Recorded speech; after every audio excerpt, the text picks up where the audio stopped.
जितने भी option trader हैं सबका यही सवाल है कि वो ऑप्शन चेन को फॉलो करे या फिर प्राइस एक्शन को फॉलो करे।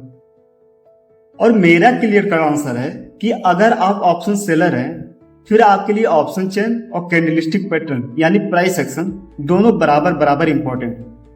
और अगर आप ऑप्शन बायर हैं फिर आपके लिए प्राइस एक्शन ज्यादा इंपॉर्टेंट है ऑप्शन चेन की तुलना में। अब सवाल आता है क्यों।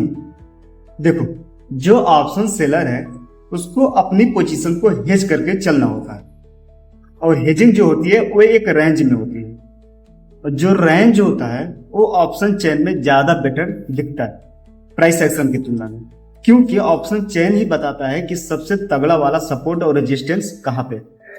और ऑप्शन सेलर जो होता है वो सपोर्ट और रेजिस्टेंस के बीच में ही हेज करके चल रहा होता है अपनी पोजीशन। लेकिन जो ऑप्शन बायर होता है उसको क्लियर कट एक पॉइंट चाहिए होता है कि कहाँ पे उसको एंट्री करनी है, कहाँ पे उसका एग्जिट होगा, कहाँ पे एसएल होगा और कहाँ पे टारगेट होगा। और एग्जैक्ट पॉइंट हमको केवल प्राइस एक्शन में ही मिल सकता है। क्यों? क्योंकि जो ऑप्शन चेन होता है वो या तो 100 के मल्टीपल पे चल रहा होता है या फिर 50। जैसे मान लो बैंक निफ्टी मान लो 50,000 पे है तो वो 50,100 दिखाएगा, 50,200 दिखाएगा, 50,300 दिखाएगा। यानी 100 से 200 के बीच में क्या चल रहा है वो ऑप्शन चेन में बिल्कुल नहीं दिखता, बट प्राइस एक्शन में दिखता। इसलिए मैं कह रहा हूं कि प्राइस एक्शन ज्यादा इंपॉर्टेंट है ऑप्शंस बाय के लिए।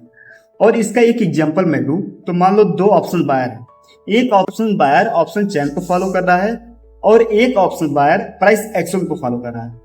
तो मैं तुमको दावे के साथ कह सकता हूं कि जो बंदा यानी जो ऑप्शन बायर प्राइस एक्शन को फॉलो कर रहा है उसका रिजल्ट ज्यादा बेटर आएगा उसकी तुलना में जो ऑप्शन चेन को फॉलो कर रहा है।